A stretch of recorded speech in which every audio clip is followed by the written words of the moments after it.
আপনি যে অবস্থানে থেকে অসুখী, এই অবস্থানে আসাটা অনেকের কাছে স্বপ্ন।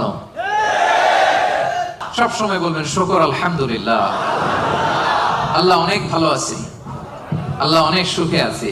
শুকর গুজার হবেন, কমপ্লেন করবেন না এইটা নাই ওইটা নাই।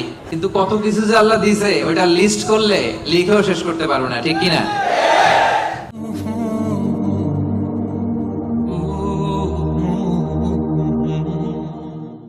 শুকরিয়া করলেই লাভ, ঠিক কিনা?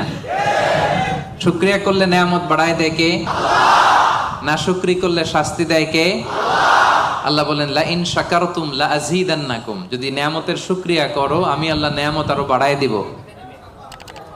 বেতন 2000 রিঙ্গিট, এটারে 3000 বানায় দিতে পারে কে?